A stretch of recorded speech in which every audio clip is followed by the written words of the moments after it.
गज़वाए हिंद का मतलब है कि हिंद पर गाजियों की तरह से एक आक्रमण करना और पूर्ण रूप से उसको आक्रमित कर देना और उसको पादाक्रांत कर देना, to capture India, to capture Hind and to make India Islamic country. That's their dream, is called गज़वाए हिंद। गज़वाए हिंद एक जो संज्ञा है जो भारत के लिए उन्होंने उसका प्रयोग किया है। अभी जो इज़राइल में हो रहा है वो गज़वाए इज़राइल भी है। उसी प्रकार से पूरे विश्व में एक इस्लामी साम्राज्य को स्थापित करना ये अंतिम ध्येय है और इसके लिए सभी प्रयास, कुछ शांततापूर्ण ढंग से, कुछ अहिंसक प्रयत्नों से, कुछ हिंसक प्रयत्नों से, जो भी संभव हो करना और पूर्ण विश्व पर इस्लाम प्रस्थापित कर देना, ये उनका अंतिम उद्देश्य है। और इसी उद्देश्य की प्राप्ति के लिए पिछले 1600 सालों से ये अनेक पीढ़ियाँ उनकी प्रयास कर रही है और इस प्रयास में लगभग 56-57 देश पूर्ण रूप से इस्लामी देश हो गए हैं और वहाँ के जो अल्पसंख्यक है उनका पूर्ण रूप से सफाया हो गया है।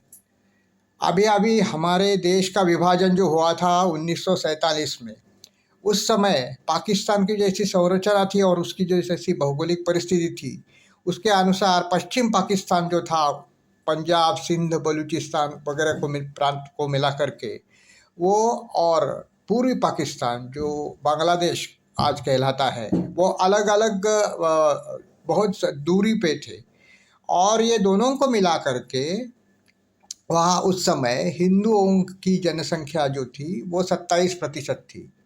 और अभी अभी हम लोग देखते हैं तो उनकी जनसंख्या केवल पाकिस्तान में तो 2% है और बांग्लादेश में 4% है। इसका मतलब 20% हिंदुओं का पूर्ण रूप से सफाया किया गया है, उनका धर्मांतर किया गया है या उनको वो उनका देश छोड़ करके भारत में शरणार्थी बनना उनको पूर्ण रूप से स्वीकार करना पड़ा है।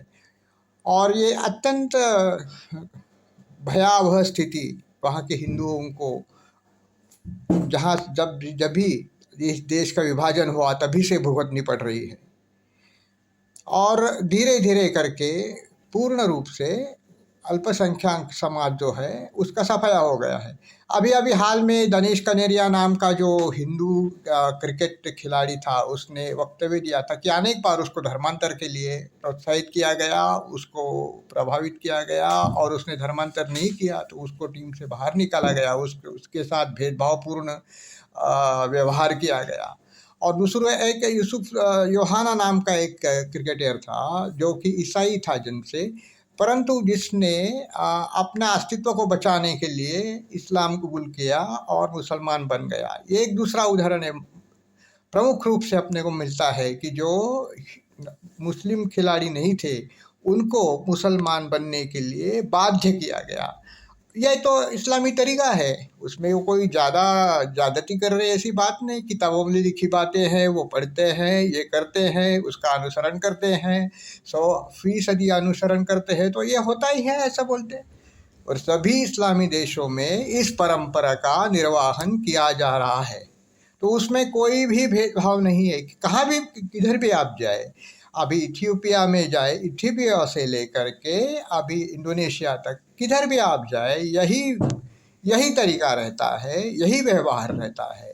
लेकिन समझने वाले को, जो समझदार है उसको इशारा काफ़ी है, परंतु हिंदू समाज ऐसा है कि जो नासमझ है तो उसको इशारे काफ़ी नहीं है और उसको जब सबक सिखाना पड़ता है तब कश्मीर में, जैसे कश्मीर स्टोरी जो है वो हर प्रांत में उसका एक बार फिर से ये प्रभावित रूप से ये रिपीटेशन होगा, बार बार रिपीटेशन हो सकता है, जैसा कि कश्मीर में हुआ, बंगाल में हुआ, अभी अभी महाराष्ट्र की बारी है। महाराष्ट्र को तो जिहादी ताकतों ने पूर्ण तो रूप से वो आजकल आनंद मना रहे हैं कि हिंदुओं में एक प्रकार से दूरी उत्पन्न हो गई है। इससे अधिक आनंद और खुशी की बात उनको तो कुछ भी नहीं हो सकती कि हिंदुओं में थोड़ी बहुत दरी उत्पन्न हो गई जातिगत भावनाओं से।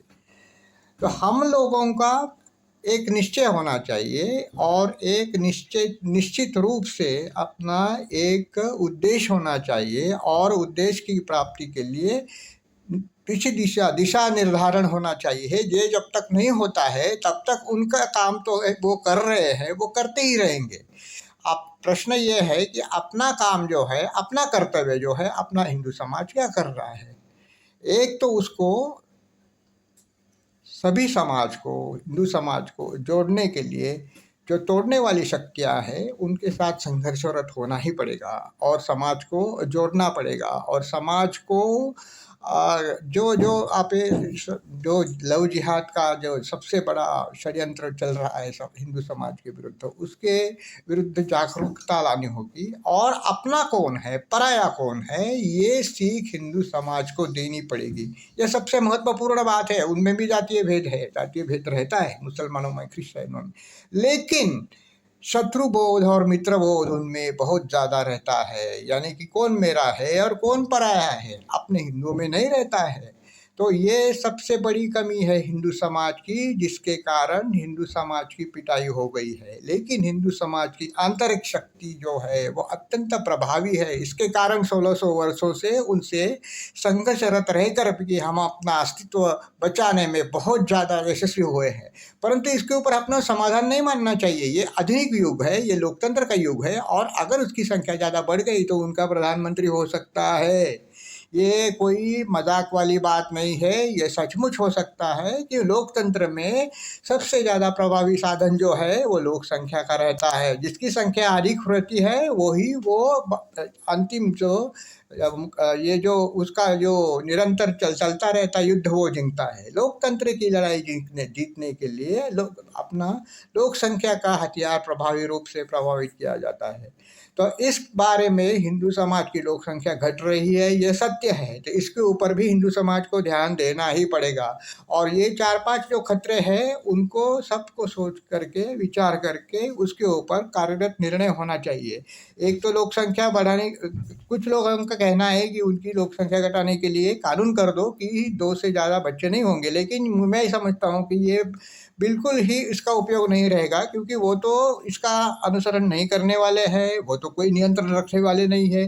प्रश्न ये है कि हिंदुओं को अपनी लोक संख्या बढ़ानी ही चाहिए। हिंदुओं की अगर लोक संख्या बढ़ गई तो तभी अपना और उसका अनुपात जो है उसका जो है वो मुकाबला हो सकता है, और वो स्थिरता आ सकती है लोक संख्या में। अगर वो संख्या कम होती गई, जैसा तो लोग बोलते हैं कि 2047 में निश्चित रूप से ये गदवाई हिंदू होने की संभावना है। जैसा कर्नाटक में हो गए, हर प्रांत में अगर उनकी लोक संख्या 15%, 20 से 25-30% अगर होती रही, और किसी कांग्रेस जैसे दल को उन्होंने पूर्ण रूप से समर्थन किया, वोट दिए, और हिंदू समाज का 60-70% वोट जो है वो वोटिंग के लिए नहीं जाता है, तो उसका वोटिंग प्रतिशत अगर कम हो गया तो उसका किसको हानि पहुंचेगी? तो जो विरोधी पक्ष जो है भारतीय जनता पक्ष को निश्चित पर इसके हानि पहुंचेगी। और कांग्रेस, यानी कि जो अभी कांग्रेस ने ऐसा चोला धारण कर लिया है मुस्लिम लीग का, कांग्रेस बनाम मुस्लिम लीग जीतेगी, तो ये निश्चित ही गजवाए हिंद की होने की संभावना हो सकती है, अगर हिंदू समाज ने अगली आंखें मूंदकर इस सब व्यवहार को देखने का जो उनका जो सोने का तरीका है वो अगर नहीं उनकी नींद अगर नहीं खुली, तो ये सब जो आगे करके चलने वाले धोखे हैं उसको हमारे समाज के ऊपर बहुत ज़्यादा दुष्प्रभावित कर सकते हैं। तो इसीलिए अभी आज से समाज को जगाना पड़ेगा। और हर एक काम जो है वो ऊपरी स्तर से नहीं आता है, वो निचली स्तर से आता है। कोई सामान्य लोगों को ये काम हाथ में लेना पड़ेगा, अपने स्तर पर करना पड़ेगा, ये जागृति प्राप्त करनी पड़ेगी। और शत्रुबोध और मित्रबोध की भावना हिंदू समाज को ज़्यादा से ज़्यादा सिखानी चाहिए कि तुम्हारा अपना कौन है, पराया कौन है। भला ही हिंदू है, इसके साथ मेरे मतभेद है, ये हो सकते हैं, इसके साथ मेरा झगड़ा हो सकता है, लेकिन वो हिंदू जो है मेरा अपना है और वो जो है वो पराया है। ये भावना उनके मन में सबसे ज़्यादा है, तो इसकी वजह से वो पूर्ण रूप से सभी स्तरों पर यशस्वी हो जाते हैं और हम लोग तो होते नहीं हैं। हम अपनी वस्तुएं भी हमारे लोगों से खरीदते नहीं हैं। हमारे भी गरीब कोई लगे भी अभी अभी दिवाली आ रही है तो दिवाली का ये जो अपनी साधन है वो बेचते हैं, तो उनसे खरीदते नहीं है कुछ, या और उन गैरों के यहाँ से खरीदते हैं। तो ये अपने को नहीं करना चाहिए। इस दिवाली में हमको अपने लोगों को रोजगार देने के लिए उनसे कुछ वस्तुएं खरीदनी पड़ेगी।